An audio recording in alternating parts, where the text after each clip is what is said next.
Hola, ¿qué tal? Bienvenidos a este episodio del Ojo del Juicio. Si es tu primera vez con nosotros, te invitamos a que escuches los episodios anteriores donde abordamos temas actuales y diversos.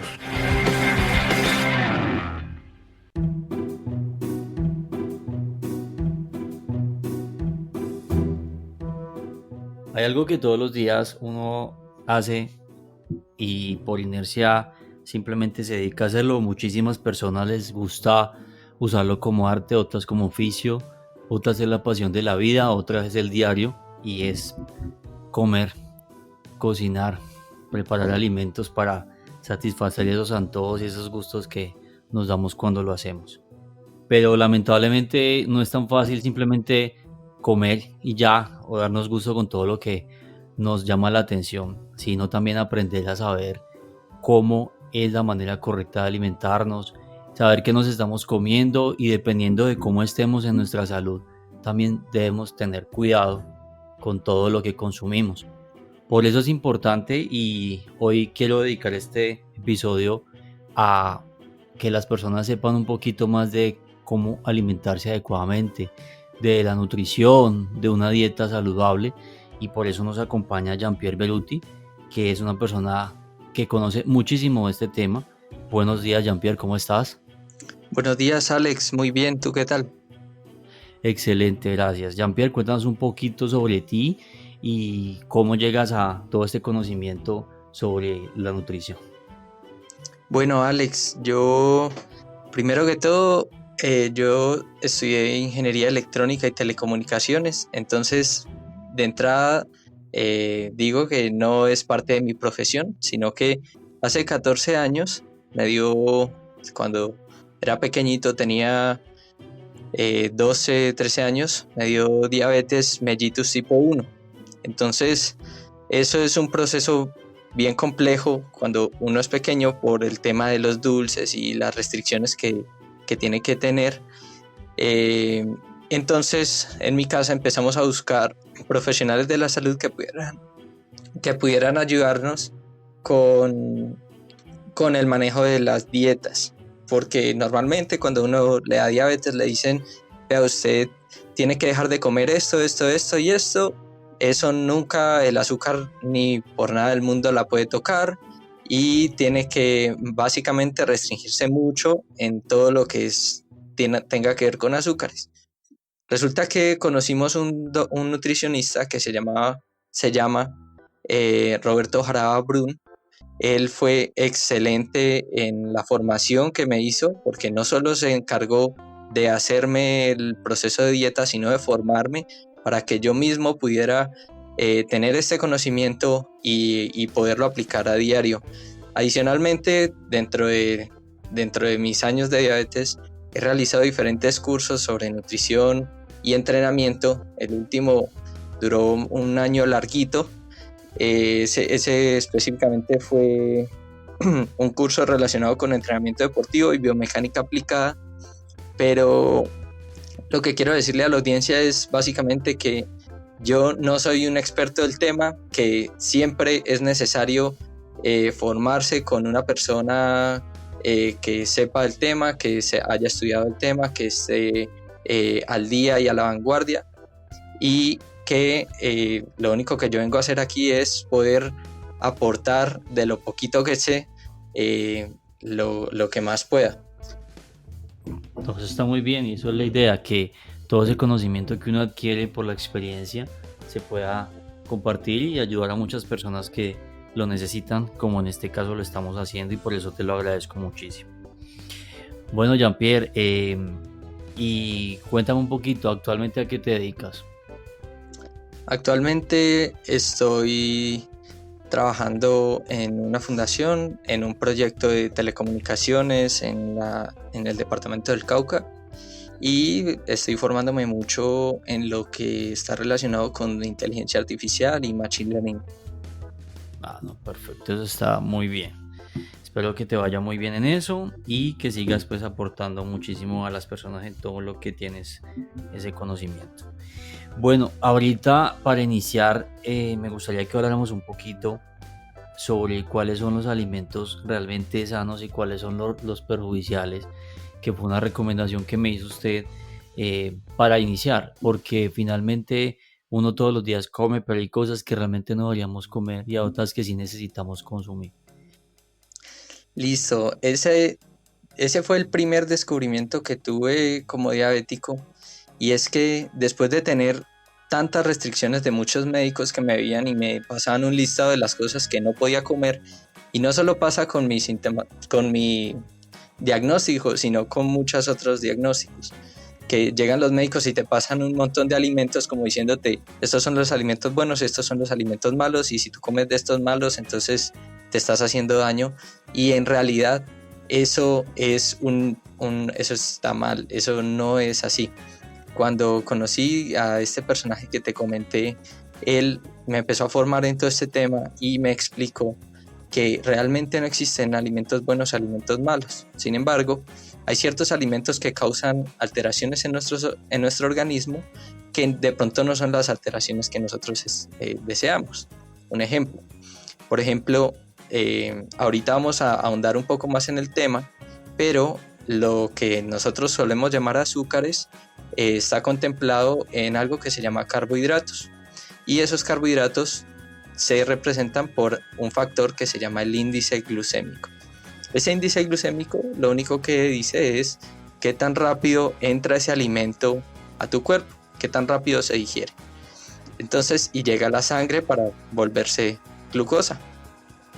Entonces, hay alimentos como el azúcar, por ejemplo, que tienen un índice glucémico muy alto, y entonces entran rapidísimo a tu cuerpo, y hay otros que les toma más tiempo, por ejemplo toda la serie de alimentos que tienen fibra. Entonces estos alimentos que entran muy rápido generan descargas de insulina altas, y eso, entre otras cosas, promueve que el cuerpo acumule un poquito más de grasa por los procesos de síntesis de triglicéridos que se dan en el cuerpo. Entonces, sí, ¿por qué podemos decir que eso es bueno o, no, o es malo o ninguno de los dos? Pues depende. Si es una persona que quiere aumentar su masa muscular, que está muy flaco y que quiere volverse más grande, entonces de pronto el proceso de comer más o comer ciertos alimentos no va a ser tan perjudicial como una persona que de pronto tiene obesidad y quiere disminuir el porcentaje de grasa. Entonces, en ese sentido, podríamos decir que no existen alimentos buenos o malos, sino que depende del objetivo que cada persona tenga, es un alimento que le va a favorecer o que no le va a favorecer en ese objetivo. Claro, y lo que dices ahora me parece muy importante porque digamos que me incluyo, tenemos ese problema de que en el sistema de salud ahora, cuando hay algún tipo de inconveniente con tu salud, te envían al nutricionista y tienen un papelito que yo le llamo la copia de la copia porque hasta feo ya, y es lo mismo para todo el mundo. Ellos solamente le cancelan 2 o 3 cositas, pero eso es como un estándar ya, y con el respeto que se merecen los profesionales, pero eso ya se volvió una copia, como lo mencioné ahora, y eso, lo que usted dice es muy cierto. Por eso es importante hablar con alguien como tú, que tienes la experiencia y que lo has vivido y lo has llevado a cabo en tu salud, para que realmente nos demos cuenta de lo que pasa con nuestro cuerpo. Muchas veces, por el tema que mencionaba ahorita del sistema de salud, nos mandan donde personas que pueden tener todo el conocimiento, pero ya están acostumbrados o no sé por qué lo hagan, nos dan una dieta que realmente nos va a servir o que posiblemente nos pueda perjudicar, o me equivoco. Eso es así, y eso es algo que de pronto nos pasa a todos en cada uno de nuestros oficios, que de pronto con la rutina que tenemos a diario, de pronto tendemos a estandarizar procesos, a hacer cosas repetitivamente, y de pronto no le colocamos el cuidado necesario a cada detalle.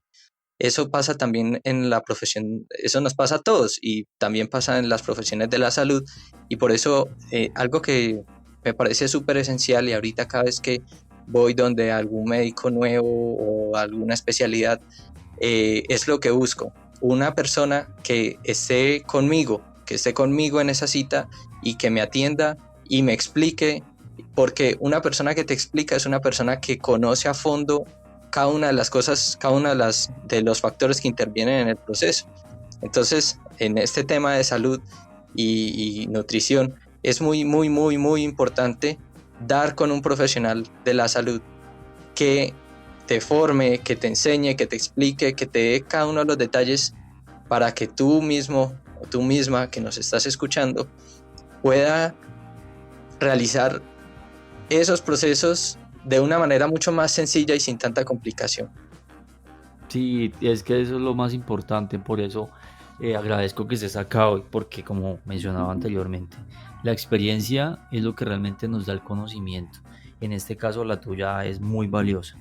Jean-Pierre, hay algo que todos conocemos o la gran mayoría, y aunque suene un ejemplo gracioso, normalmente cuando compramos un pan tajado, siempre viene la famosa pirámide alimenticia. Y yo sé que tú de eso tienes mucho conocimiento. ¿Qué nos puedes aportar con respecto a ese tema de la pirámide? Exactamente, esa parte es ¿Qué tan algo, cierta es? claro, digamos que hay varias formas de verla y hay varios enfoques que le han dado diferentes profesionales. Sin embargo, hay un enfoque que me parece muy eh, didáctico, muy fácil, muy digerible, muy fácil de aprender, y es una escalera de tres escalones o una pirámide con su base, la mitad y la parte de arriba que sería la corona, la punta. Y esas tres partes las dividiríamos en la parte de abajo, la base de todo, podríamos decir que son algo que se llama calorías. Y básicamente, ¿qué son las calorías? Pues resulta que nosotros, como seres humanos, todo lo que comemos tiene dos objetivos. Uno, el primero es darle energía a nuestro cuerpo. Y el segundo es darle los nutrientes y minerales necesarios para que ese cuerpo funcione bien. Esos son los dos objetivos que nosotros tenemos cuando nos alimentamos. Entonces, las calorías son esa fuente energética. Todo lo que comemos, podríamos decir que tiene un factor o un número de calorías, porque esa es la relación que se hace a cuánta energía está aportando a nuestro cuerpo.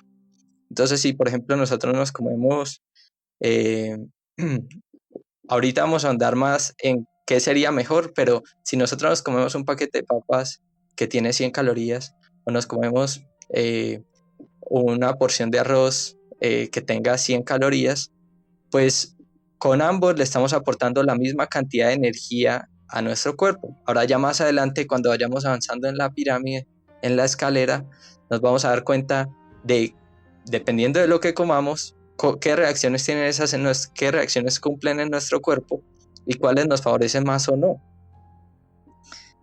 Entonces ese sería el primer escalón. Luego iríamos al segundo escalón. Entonces cada vez vamos desglosando un poquito más todo este conocimiento. Entonces voy a explicar esta pirámide, esta escalera, de una manera muy rápida y resumida, porque pues tampoco estamos en un curso de nutrición o sí, pero, pero dando los detalles necesarios para que la audiencia tenga las bases. O sea que básicamente, y ven a que te interrumpa, Uh-huh. todo lo que comemos tiene un porcentaje de calorías, ¿sí? Correcto. Y ese llega a nuestro cuerpo y tiene una función. Ahí vamos bien, ese sería el primer punto. Exactamente. Y esa función se relaciona con dos cosas: aportarnos energía y hacer que nuestros órganos funcionen de la manera correcta. Perfecto. Listo. Entonces vamos al siguiente escalón, y es donde cogemos esas calorías que estamos hablando de todos los alimentos y las dividimos en tres grandes grupos. En esos tres grandes grupos podemos hablar de las proteínas, las grasas y los carbohidratos.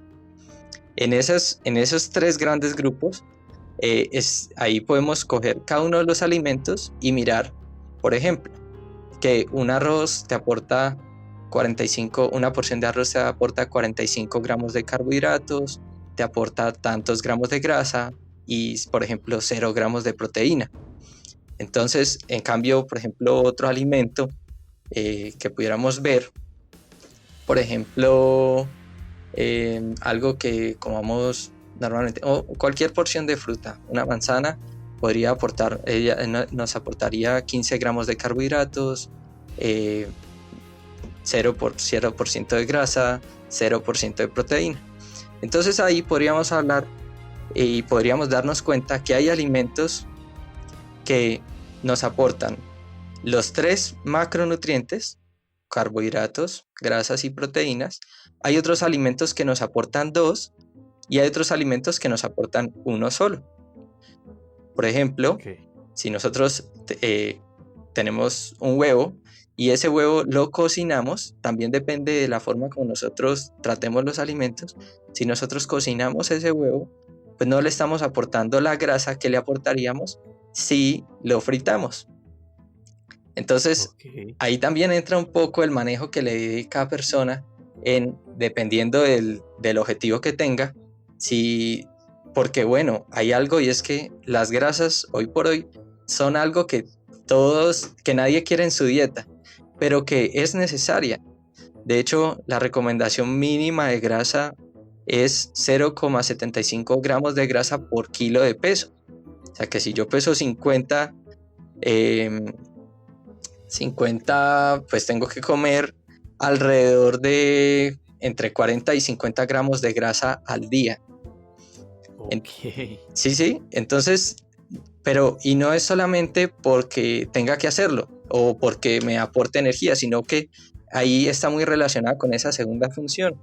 Y es que las personas que tienden a limitar mucho las grasas, luego vamos a ver un poquito de detalle de esto, pero terminan afectando el desarrollo hormonal que tiene su cuerpo. Entonces, no podemos, ninguno de los 3 lo podemos eliminar del todo, pero tenemos que saber cómo manejar el equilibrio entre cada uno de ellos y no sobrepasarnos con alguno de ellos. Como siempre se ha dicho, los excesos son malos. Sí, total. Entonces, te cuento, Alex, hay unas recomendaciones, digamos, básicas para la persona que está ahí muy juiciosa tomando nota. Hay 3 recomendaciones. Por ejemplo, la cantidad de proteína mínima que debería consumir una persona se encuentra entre 1.7 y 2.5 gramos de proteína por kilogramo de peso. ¿Sí? Entonces, por ejemplo, si yo quiero comerme la mínima cantidad de proteína en el día, pues al menos tengo que comerme 1.5 gramos por cada kilogramo que yo tenga. Entonces, si yo peso 70, pues multiplico 70 por 1.5 y ahí tengo que comerme 105 gramos de proteína al día, mínimo. ¿Para qué? Ya hablamos. Por un lado está la función energética y por otro lado el desarrollo muscular también que cada uno de nosotros tenemos. La segunda recomendación, debemos consumir entre 0.75 gramos de grasa a 1 gramo de grasa por kilo de peso al día. ¿Listo? Por ahí podemos estar cercanos, pero sin irnos muy allá ni quedarnos corticos. Y Una pregunta y qué dime. pena que te interrumpa nuevamente. Sí. Cuando hablas de esa grasa, yo sé que hay unas grasas buenas y unas grasas malas que le llaman, no sé. Exacto. Yo no soy experto. ¿De qué tipo de grasa nos está hablando en este momento? Listo, entonces termino la tercera recomendación y ya vamos con cada uno de los macros mirando el detalle. Entonces, la última sería al menos consumir entre el 20 y el 30% de carbohidratos en la dieta. ¿Sí? Normalmente en las dietas, los dietistas o los nutricionistas, primero cuando cuadran una dieta de 2000 o 2500 o de 1500 kilocalorías, lo primero que cuadran son las proteínas, lo segundo que se cuadra son las grasas y por último, digámoslo así, que se rellena con carbohidratos. Pero también es importante tener en cuenta que bajar de ese 20% de carbohidratos va a tener también un efecto cetogénico en el cuerpo y ahorita hay algo que se llaman las dietas cetogénicas, pero llevarlas a un extremo sería llegar a un extremo y producirse cetoacidosis en el cuerpo, y esa cetoacidosis es perjudicial para el desarrollo del cerebro. Entonces, yendo con tu pregunta, las grasas. Entonces, en las grasas podemos dividirlas de diferentes maneras. Entonces, vamos a dividirlas en ácidos grasos esenciales y ácidos grasos no esenciales. Y luego hablamos de las grasas trans. Los ácidos grasos esenciales son esos ácidos grasos que nuestro cuerpo necesita, pero que no produce. Entonces necesitamos comerlos. Y esos, por ejemplo, es el omega 3. El omega 3 que normalmente lo obtenemos de las fuentes de proteína del océano, de los peces. Esos son necesarios para nuestro cuerpo. Y al menos una vez a la semana nosotros deberíamos tener una comida de mar para aportarle esa cantidad de ácidos grasos que necesita nuestro cuerpo para funcionar. Ahora, hay unos ácidos grasos que no son esenciales, y en esos estamos hablando de esos ácidos grasos que nuestro cuerpo sí genera, que sí tiene, que sí produce. Entonces no son esenciales porque nuestro cuerpo ya los produce de por sí. Entonces no tenemos no es obligatorio para nosotros incluirlos en esa dieta. Y por último, vamos a hablando de otras categorías, de las grasas trans, y son ese tipo de grasas normalmente procesadas que el cuerpo no puede digerir, pero que a veces, en su mayoría, sí se guardan en el cuerpo. Ahora, hay algo importante, y es algo que algunos fitness, en el mundo fitness, lo llaman los estados de ahorro o los modos de ahorro del cuerpo. Cuando el cuerpo se siente en riesgo, él tiende a acumular grasa. Entonces, ¿por qué tiende a acumular grasa? Porque ya dijimos que las proteínas, las grasas y los carbohidratos nos dan energía. Ahora, cuando el cuerpo se siente en riesgo, él guarda grasa, porque es más fácil para él guardar grasa. Y cuando nosotros, en el dado el caso de que lleguemos a necesitarla, en un caso de supervivencia o en lo que se llama modo ahorro, entonces él saca esas reservas de grasa para darnos la energía que necesitamos.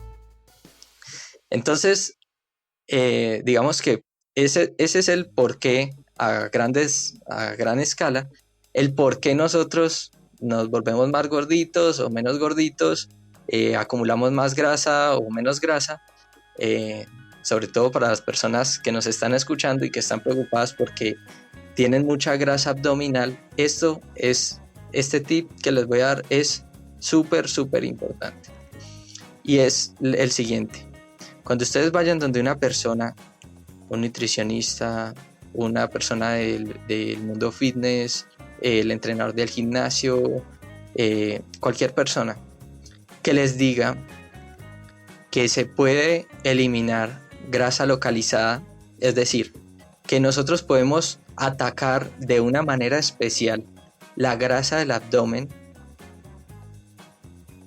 Sí. salgan corriendo. ¿Por qué? Porque hasta la fecha no hay estudios que lo muestren.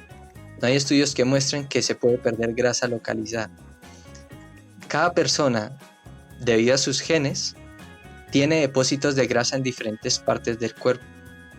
En mi caso personal, por mi herencia, yo acumulo grasa en la zona abdominal y un poco en la espalda, pero más que todo en la zona abdominal. Entonces, por eso yo me cuido mucho de no pasarme de un 18% de grasa, porque ahí es donde se va a notar más.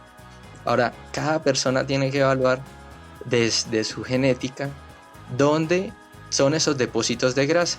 Por ejemplo, hay personas que los tienen en los brazos, en la zona de los hombros, o en la parte del tríceps, en la parte de atrás del brazo. Hay algunas mujeres que las tienen de pronto en la parte del glúteo, en la cola, o en la parte del femoral, en la parte de atrás de la pierna. Y eso es importante. Saber que eso es inmodificable, que por más de que las personas se hagan masajes o que se coloquen una máquina que les haga mover hasta la conciencia, no se puede quitar, no se puede eliminar grasa localizada. Entonces, cerrando el tema de las grasas trans, esas grasas trans se almacenan en esos depósitos y son las más difíciles de destruir, digámoslo así. Es que no me acuerdo ahorita la palabra, pero es lo contrario a la síntesis. Pero son las más difíciles de destruir, como de desmoronar, digámoslo así. Entonces, por eso es importante evitar el consumo de grasas trans, pero sabiendo que debemos consumir grasa. Ahora, ¿de cuáles? Pues de las que son buenas. Una pregunta y va más o menos con lo que estabas diciendo de los depósitos. Uh-huh. Y es, por ejemplo, cuando hablas de esos depósitos que no se pueden eliminar, lo que pasa es que yo no sé si estoy equivocado y hay excesos, ¿no? O sea, cuando comes en una mala dieta, pues ese depósito va a ser mucho mayor que el que debería ser. O sea, no estamos hablando aquí de que engórdese y sea gordísimo porque usted es gordo, no, sino que tenga cuidado de que hay lugares donde almacenas grasa y si no te cuidas, pues se van a almacenar mayores cantidades y luego me imagino que el cuerpo busca dónde más porque no le va a quedar ahí suficiente el espacio. Correcto. No sé si funciona de esa manera. Así es. Hay unos depósitos principales y es ahí donde más se almacena. Ahora, es importante, no es que sea imposible sacarla de allí, pero si uno pierde grasa en todo el cuerpo. Claro, no es solamente. Y si uno está perdiendo grasa en todo el cuerpo y, por ejemplo, tiene los brazos o las piernas ya escurridas, súper flaquitas de que está perdiendo mucha grasa, pero el abdomen sigue con mucha grasa, entonces es importante esta persona que sepa que tiene una genética que hace que sus mayores depósitos estén ahí. Y también ahí entra en parte este lado de entender nuestro cuerpo, saber que nuestros genes no se pueden cambiar, que así tengamos operaciones o lo que suceda, nuestra genética sigue siendo la misma y ahí vamos a volver a almacenar grasa. Ok, eso está muy claro ahora y es importante porque muchas pensamos, digamos que por más abdominales que hagamos, y yo creo que es mantenerse sano y tener un equilibrio, ¿no? O sea, es que uno puede almacenar grasa sin necesidad de verse obeso, asumo. Exacto. Y eso, mira que la percepción de un cuerpo sano está más relacionada con el desarrollo muscular que con la cantidad de grasa que tenga el cuerpo. Ahora, ¿a qué voy? Aquí hay algo y es cuando una persona llega a un gimnasio, lo que le dice al entrenador normalmente, una persona obesa o que tiene un poquito más de grasa de la que le gustaría, le dice: yo quiero perder peso. Y esa es una diferencia bastante grande entre perder peso o perder grasa. Una cosa es perder peso, porque si una persona, supongamos que tú, Alex, tienes una barrigota y estás así que te toca sentarte a 2 metros del escritorio, no, a 1 metro del escritorio porque la barriga te choca con el escritorio, un ejemplo. Sí. Entonces tú vas donde esta persona y le dices: yo quiero perder peso, y él te dice: listo, vamos a hacer mucho ejercicio y vas a entrar en una dieta de la mandarina y solo puedes comer mandarina por la mañana, mandarina por la tarde, mandarina por la noche y un poquito de arroz al mediodía y no puedes comer nada más, porque la mandarina es el fruto del árbol prohibido y entonces va a quitarte toda la grasa que tienes, sí. Un ejemplo. que eso pasa mucho, ¿no? Con la mandarina, con el limón, con la naranja, hay dietas de todo tipo. Ahora, esa dieta que vas a empezar a hacer, o normalmente, por ejemplo, también hay que tener mucho cuidado con todo lo que diga la palabra detox. Esas dietas las dietas que tienen la palabra detox, hay que evaluarlas muy, muy bien, porque normalmente las que yo conozco, que yo he visto y evaluado, son la excusa perfecta para sacarle plata a la gente. Esa- Ahora, ¿Esas cuáles son? No dime, conozco la verdad el tema. no has escuchado, eso es, ahorita yo lo he escuchado mucho, pero seguro que ya te vas a encontrar con ello en el camino. Seguramente sí, pero no le he puesto atención. Ahorita que ya lo nombraste, ahí sí voy a empezar a detectarlo en toda parte. Exactamente. Pasa mucho. Entonces, em, ¿qué es lo que pasa con esta persona? Esta persona va a empezar a ver en su báscula que va perdiendo peso. Y dice, wow, yo perdí 8 kilos en 2 semanas, eso es increíble. Ahora, ¿8 kilos de qué? Está perdiendo 8 kilos. Recordemos que más del 90% de nuestro cuerpo es líquido. Entonces, está perdiendo líquidos y además está perdiendo el músculo que tiene en su cuerpo. Y al perder los líquidos y el músculo, está viendo que su báscula sigue bajando y sigue y sigue y sigue bajando hasta que se estanca. Se estanca por otro proceso que tiene el cuerpo, como es similar a lo que ahorita hablamos del modo ahorro o el modo supervivencia. Pero eso es lo que normalmente pasa con las personas que entran en estas dietas súper restrictivas o muy agresivas, que primero dañan todo su entorno hormonal, segundo terminan perdiendo es músculo, pierden músculo y por eso bajan de peso, pierden líquidos y por eso bajan de peso, pero la grasa baja, pero baja muy poquito. Y entonces ya están, supongamos una persona que haya hecho un proceso de definición y esté ya flaca o esté o flaco o esté en la forma que quiere, va a mover un brazo, va a mover una pierna y se va a encontrar con que se le mueve todo el brazo, toda la pierna, porque la mayoría de su, de su, de su brazo o de su pierna está conformado por grasas. Ok. Uy, no. Complicado. Sí, y aquí hay un tip muy importante, digamos que muy clave, y es cuando estés en un proceso de perder peso, normalmente mantente haciendo pliegues. ¿Qué son pliegues?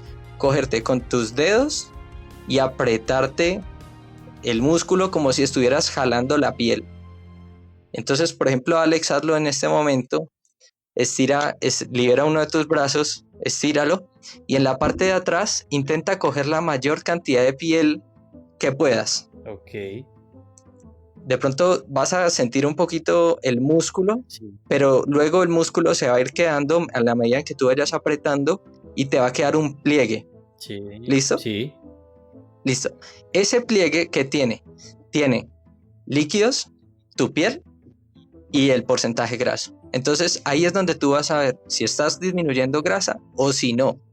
Si ese pliegue cada vez se vuelve más grande, cancela esa dieta. Si ese pliegue cada vez se está volviendo más pequeño, efectivamente estás perdiendo grasa. Ah, ok, perfecto. Muchas gracias por esos Uh-huh. tips tan importantes.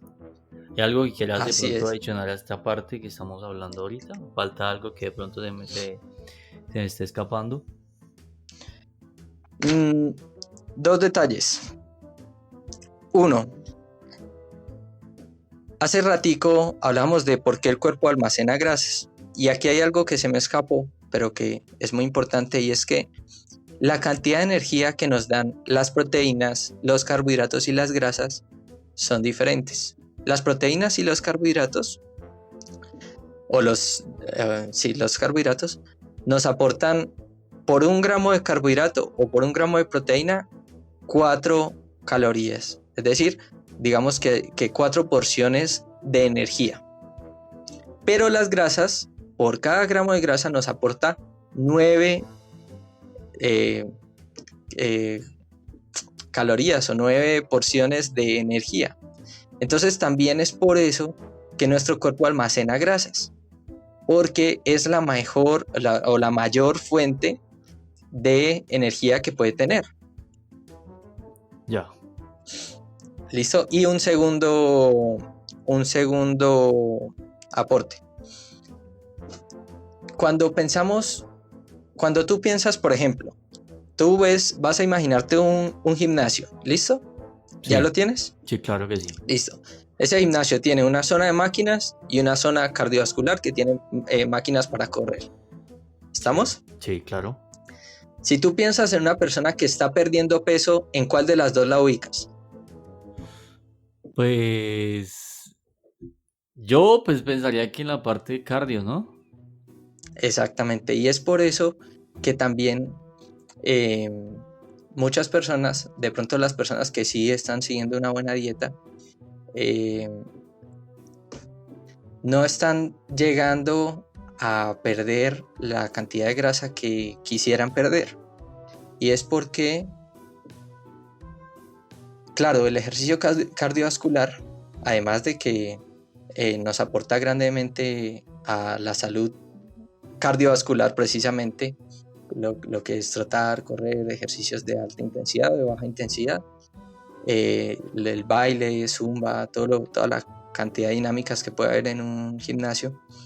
Claro, ese ejercicio, cada actividad que nosotros realizamos en nuestro día está relacionada con un factor. Y ese factor es el gasto energético que produce esa actividad. Ahora, si por ejemplo nosotros estuviéramos sentados todo el día, estaríamos quemando energía, estaríamos necesitando energía, ¿sí? Pero muy poquita. Ahora, si lo hiciéramos parado, también estaríamos gastando energía, pero otra vez muy poca.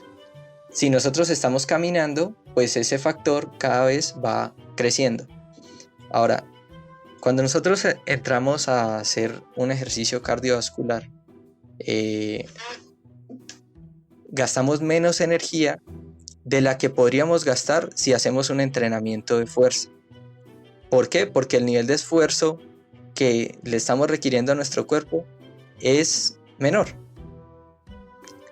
Y aquí hay un factor muy clave que se llama fatiga. Cuando nosotros hacemos un entrenamiento de fuerza bien planificado, podemos administrar la fatiga, pero nosotros no todos los días podemos hacer un entrenamiento, por ejemplo, de alta intensidad como el HIIT durante 1 hora o 2 horas. Nosotros podemos hacer un entrenamiento de fuerza de 1 hora, de 1 hora y media, 2 horas, y salir a hacer nuestras actividades del día completos, digámoslo así, muy bien. Pero nosotros de igual manera podríamos entrenar 2 horas un ejercicio de alta intensidad que tenga un factor similar de quema de calorías, pero la fatiga sería mucho mayor. Y es ahí donde esa actividad que estamos haciendo para poder bajar de peso dinamita las demás actividades que tenemos en nuestro diario, de pronto nuestra actividad laboral. Y entonces terminamos muy cansados porque además de que está en una dieta restrictiva que no le está aportando la suficiente energía, es una persona que está yendo a hacer HIIT todos los días o muy seguido. Entonces aún más está perdiendo energía, está gastando energía. Y como no se está comiendo la energía que se está gastando, entonces es una persona que va a aumentar mucho esos niveles de fatiga y prontamente va a terminar con su rutina, con su entrenamiento por exceso de cansancio. Entonces, sintetizándolo un poco, cada actividad que nosotros hacemos tiene un factor, ese factor se llama NEAT, se escribe N-E-A-T. Ese factor es, dependiendo de lo que nosotros hagamos, esa actividad, qué tantas calorías nos consume. ¿Listo? Sí, correcto. Por ejemplo, en este momento estoy viendo una tabla y por ejemplo, trotar a una velocidad de 7.5 kilómetros por hora tiene un factor de 0.13, llamémoslo así, de 0.13. Pero, por ejemplo, correr tiene un factor de 0.24. Correr alrededor de 14 kilómetros, que sería más o menos el doble. Entonces, ¿qué podemos ver aquí? Dos cosas. Una, nosotros podemos trotar durante media hora, una hora. Pero la pregunta es si nosotros podemos correr a 15 kilómetros durante media hora, una hora sin parar. Sí. Y esa es la cuestión. No podríamos. No. Porque correr exige lo máximo de nosotros y aunque tenga un factor mayor, no vamos a poder realizarlo el tiempo suficiente como para poder tener un gasto significativo de calorías. Por eso muchas personas, de pronto en el mundo fitness, recomiendan caminar rápido o trotar. Ok. A diario se habla mucho de más de 7.500 pasos por día. Uy. Entonces con eso, pero no creas. Uno estando en la casa baja al primer piso a comer algo o a hacer una actividad, luego sube y de repente ya 200 pasos. Solo que uno no se da cuenta. Ok. Ok, no, muchas gracias por eso. Jean-Pierre, una pregunta. Yo tengo aquí algo que es la regulación hormonal. De esto, de pronto, ¿qué nos puedes decir así de una manera pues fácil, clara y breve, como podría decirse? Listo. En la parte de la regulación hormonal ya estamos hablando hace un ratico de que una dieta mal planificada afectaba nuestro entorno hormonal. Pero entonces, ¿qué es ese entorno hormonal? Exacto. Y claro, cuando nosotros estamos hablando, por ejemplo, de perder las hormonas, tenemos un montón de hormonas, pero hay unas hormonas que son esenciales o que son muy importantes, cumplen un rol muy importante, por ejemplo, en el proceso de pérdida de grasa, que en el proceso de pérdida de grasa es donde más personas fallan por tener una dieta muy restrictiva y ahí es donde afectan su entorno hormonal. En las dietas para que de crecimiento muscular, digamos que esa dieta fallaría en afectar el entorno hormonal si incluye una cantidad de grasas muy alta. Entonces ya vimos los dos casos y entonces en el de perder porcentaje graso, en la dieta de perder grasas, ¿cuáles son esas hormonas que son súper importantes? Vamos a hablar de dos, la insulina y la leptina. Perfecto. ¿Listo? También hay otras hormonas involucradas, como por ejemplo la testosterona, los estrógenos, que son primordiales y que podríamos hablar de pronto en otra ocasión de ellas. Claro. Pero en relación con la insulina y con la leptina, pues resulta que la insulina es la encargada de que cada vez que nosotros comemos un alimento y ese alimento se digiere y pasa a nuestra sangre, toma esas moléculas de glucosa y las lleva hacia las células. Y entonces le introduce a la célula esa porción de energía que necesita para trabajar. ¿Listo? Sí, correcto. Esa es una hormona que es segregada en el páncreas, ¿ok? Y que, en mi caso, como diabético, mi cuerpo, como diabético tipo 1, mi cuerpo no produce. Entonces yo tengo que inyectarme esa hormona. Ok. ¿Listo? Y por otro lado, también es importante la insulina, en el transporte de carbohidratos, llamémoslo así, que serían las porciones de glucosa, eh, para el proceso de pérdida de grasa y también para el proceso de, para el proceso de pérdida de grasa, porque el transporte de triglicéridos también está relacionado con esta hormona. Y por otro lado, eh, hay una hormona que es regulada por la grasa y es la leptina. Y la leptina es la que, llamémoslo así, digamos que yendo muy a conceptos muy generales, es la que nos hace dar hambre. Porque ella es la que le dice al cuerpo cuando nuestro porcentaje de grasa disminuye o aumenta. Y claro, cuando recordemos que las reservas de grasa son esas que el cuerpo está guardando para cuando las necesite, para cuando haya una ocasión especial. Entonces, si el cuerpo ve que esas reservas se están gastando, ¿por qué? Porque la leptina está aumentando, entonces, o la leptina está disminuyendo porque se está acabando. Entonces, ¿qué hace el cuerpo? El cuerpo va a buscar la manera de volver al estado natural o al estado en el que estaba, y es volver a rellenar esos depósitos de grasa que tenía. En el ¿Cómo estado podemos hacer? inicial, por decirlo así. Exactamente. Entonces, ¿cómo podemos hacer para evitar de pronto involucrar mucho nuestro entorno hormonal? Cuando hablamos de carbohidratos, hablamos de algo que se llamaba el índice glucémico, y era qué tan rápido los alimentos entraban a nuestro cuerpo y pasaban a nuestra sangre. Entonces habíamos dicho que los que tenían fibra se demoraban un poquito más. Entonces, normalmente nosotros deberíamos procurar consumir menos alimentos que tengan un índice glucémico alto. ¿Cuáles son esos?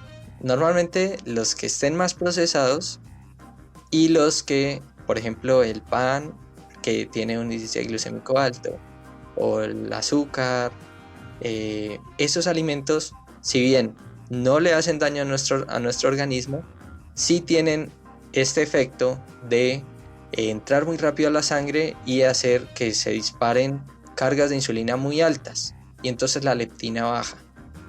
Y es por eso que de pronto no nos saciamos, no nos sentimos, por ejemplo, cuando uno se come, ese es el truco con el que juegan los que hacen los dulces, el mecato. Hacer que tengamos descarga de insulina muy altas para que nuestra leptina baje, no nos sintamos saciados y queramos comer más. Ah, Y ese es el truco, al contrario, que usan las personas, los dietistas o las nutricionistas, cuando quieren que una persona coma menos. Y es darle alimentos con fibra para que el cuerpo se demore un poquito más en procesarlos, la leptina no baje tan rápido y entonces el cuerpo se sienta saciado y sienta que no quiere comer más. interesante. Entonces son esas dos en relación al entorno hormonal. No, perfecto. Muchas Ahora, gracias. Ay, dime. una última cosita. Cuando nosotros descansamos, es ahí donde todo nuestro cuerpo se repone, y por eso, y también nuestro entorno hormonal, es donde más actividad tiene. Por eso es muy, muy, muy importante, sea en un proceso de pérdida de grasa, en un proceso de aumento de masa muscular, o en un proceso de yo solo estoy sobreviviendo, estoy comiendo lo que sea, dormir bien. Dormir bien, porque ahí es donde nuestro cuerpo se regula y se repone. Cuando hablas de dormir bien, hay algunas horas, porque yo he escuchado muchas versiones de cuántas horas debemos dormir y pues no sé cuáles recomiendes. Exacto. Ya para finalizar, podríamos hablar de unas herramientas que sirven para muchas cosas, y entre esas te doy una que ayuda con las fases del ciclo del sueño. ¿Listo? Ok, sí, perfecto. Entonces, hay dos aplicaciones que ayudarían a las personas que pronto no están en condiciones o que no quieren simplemente por pereza o cualquier cosa, ir donde un profesional de la salud que les organice todo este tema. Y estas dos aplicaciones, si bien no sustituyen la función que haría una persona de la salud, pues sí le ayudan un poco. Una se llama MyFitnessPal. Sería, sí, está escrita como en inglés. MyFitnessPal, Sí. P-A-L. Ok. ¿Listo? Esa es una. Ahí tú le colocas los 3 factores esenciales, las 3 medidas esenciales, que son la edad, la estatura y el peso, y le dices tu objetivo y luego él ya te calcula todo y te dice cuánto debes comer de cada cosa, y luego tú le vas colocando en la medida del día, tú le vas colocando lo que te comes y él te dice, mira, te falta un poquito más de grasa o te falta un poquito más de proteína o te estás pasando o te está faltando. Es como ese asesor nutricional del día a día.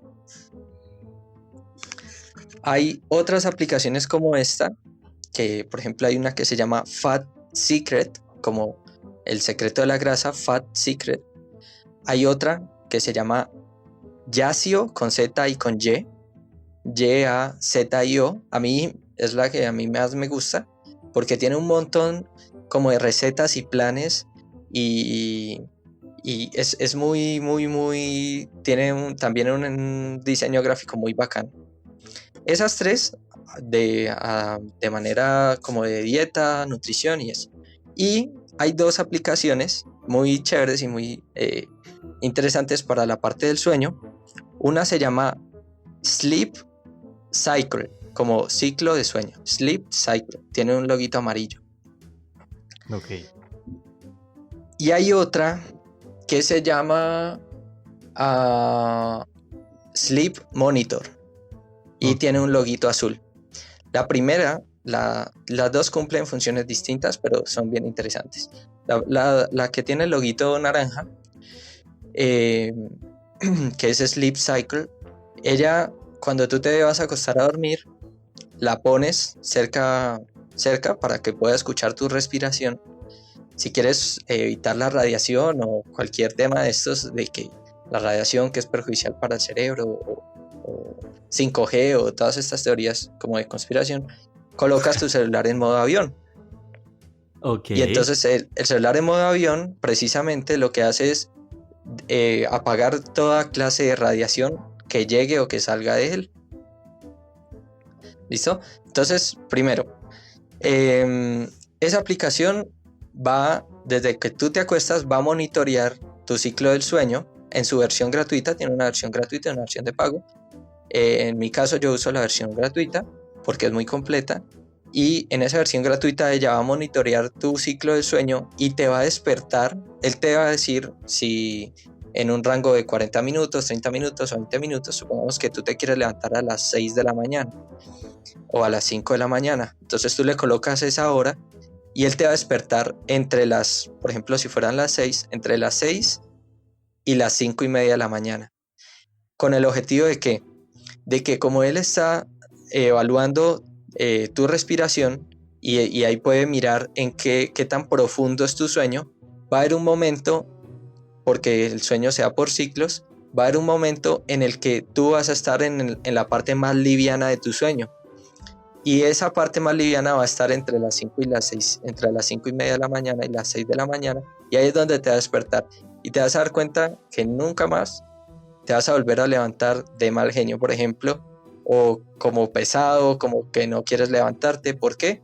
Porque eso es exactamente, porque eso sucede cuando estamos en la parte más profunda de nuestro ciclo del sueño y nos suena la alarma. Entonces es ahí donde, claro, todo el entorno hormonal estaba súper activo y nos levantamos por la alarma y esas hormonas siguen allí. Entonces esa aplicación yo la uso a diario, me encanta. Y hay otra que tiene una dinámica muy, muy chévere, y es, por ejemplo, para las personas que roncan o que tienen apnea o que hablan dormidas, porque Sleep Monitor es una aplicación también en su versión gratuita que te monitorea el sueño, y cuando tú te mueves mucho hablas, haces cualquier ruido, te graba. Oh. Y al otro día uno puede reproducir todo lo que habló o todo lo que se movió o lo que roncó y se escucha, y es súper bacana en ese sentido. Interesante, porque no tenía ni idea que existían aplicaciones para eso. Ujú. Y solo cerrando el tema del sueño, hay unos factores bien importantes a la hora de dormir, y es la cantidad de luz que haya. Entre menos luz vas a tener un mejor sueño, y la cantidad de ruido que haya. Entre menos ruido haya, vas a tener un mejor sueño. Por eso recomiendan que las horas de las 12 de la noche, la 1 de la mañana y las 2 de la mañana son las mejores horas para dormir, porque son las horas en las que menos ruido hay y menos luz. O digamos que ya en la noche hay poca luz, pero esas horas son las que el cuerpo va a descansar más. Estar dormido durante ese tiempo. Exactamente. Sí, es importante, porque yo personalmente, entre más oscuro esté, más rápido me quedo dormido y mejor duermo. Tiene toda la razón. La luz me incomoda Así es. muchísimo.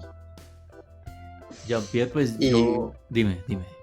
sí, bueno, no, ya agradecerte por este espacio. Espero que todos estos truquitos, tips y las herramientas que les di a la audiencia, a ustedes que nos están escuchando, les puedan servir, que sean de gran utilidad.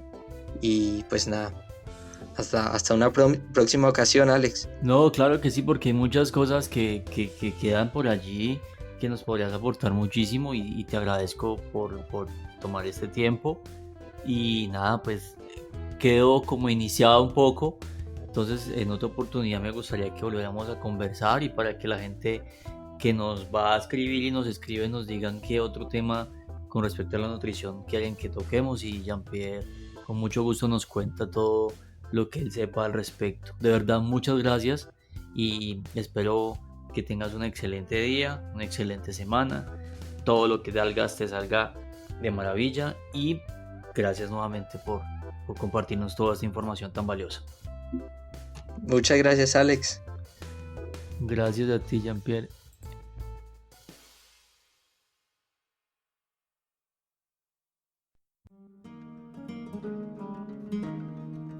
Si tienes alguna duda o comentario, puedes hacerlo en nuestra página resonanciadispar.com/el logo del juicio, y seguirnos en redes sociales. Así no te perderás ningún episodio.